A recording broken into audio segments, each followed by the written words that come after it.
अक्स आंखों का।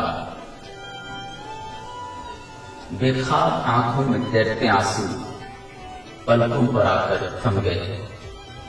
ये देखकर उसके अंदर सिमावी लहर दौड़ने लगी। उसका जिस्म कांप उठा और एक सोच का परिंदा आनंद फानंद उसके शोर की बुलंदी से होकर गुजर गया कि अल्लाह अपने चाहने वालों के साथ ऐसा क्यों करता है। और तब उसकी निगाहें बुढ़ी मगर नहीं औरत पर मरकूज हो गई। हाँ, यह औरत अंधेरे उजाले की शहादत देती थी। खुशी और गम का वो मुजस्समा बन चुकी थी जिसको लोग देखकर आंसू बहाने पर मजबूर हो जाते थे। उसके सीने में अनगिनत जिंदगी के राज दफन थे। उसने बुलंदियों को देखा था और अब पस्तियों को झेल रही थी।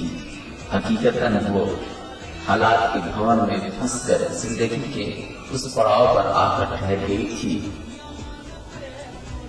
जिंदगी और ये औरत। वो बुदबुदाती हुए अपने आप पर गुस्सा हो गया। नहीं बेटा नहीं, यही जिंदगी का असूल रहा है।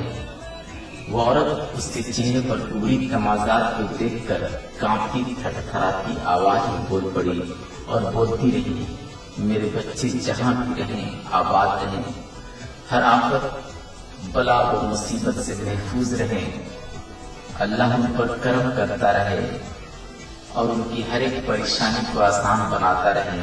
इसके अलावा एक माँ को और क्या चाहिए। बच्चों की खुशी देखकर ही एक माँ हमेशा खुश रहती है। ये सुनकर वो झुंझुलाया। अजीब औरत है, अपने जिस्म के उन टुकड़ों को दुआएं देती जा रही है जो अब उसके अपने ही हिस्से नहीं रहे। वो तो किसी और के हिस्से हो चुके हैं। वो भूल चुके हैं कि उनकी एक माँ भी है जो इनके लिए क्षमा की मानंद चलती रहती थी। दिन रात फिक्र की हंसकोले खाती रहती थी।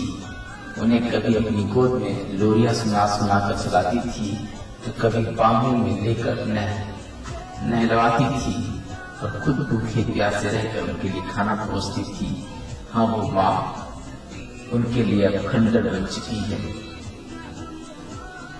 जहाँ सिर्फ भूतों का बसेरा होता है और जिसके दर और दीवार महज अजनबी कदमों की आहटों को महसूस करते रहते हैं और वो चौंक जाया करती है कि शायद कोई जाना पहचाना उसकी तरफ आ रहा है, मगर बेसुध ये इंतजार तवील तक होता चला जाता है।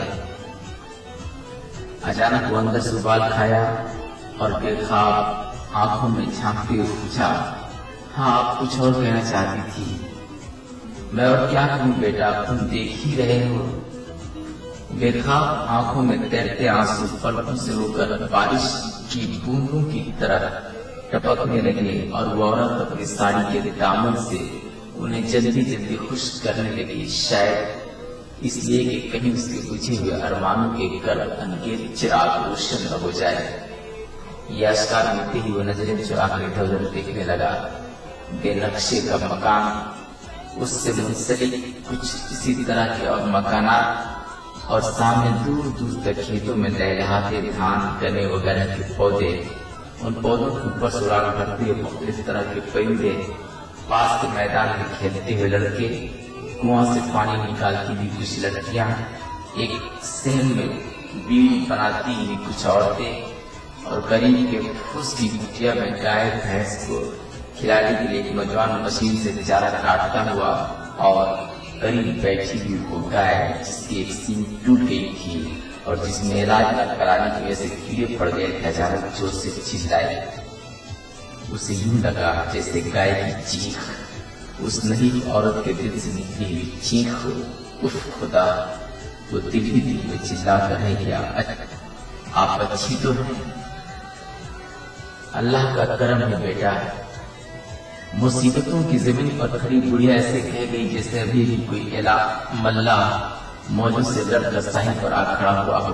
वो मजीद बहुत सी बातें पूछना चाहता था, लेकिन हर बात का जवाब उसके अंदर का आदमी खुद ही दे दिया करता था। वो ज़ईफ औरत को जी भर कर देखना चाहता था, لیکن نہ جانے کیوں انگنت جانے پہچانے چہرے اس کے سامنے نمودار ہونے لگتے تھے، اور پھر اسے احساس ہوا جیسے وہ اجنبی نہ ہو بلکہ بری اور بے خواب آنکھیں خود اس کی اپنی آنکھیں ہوں۔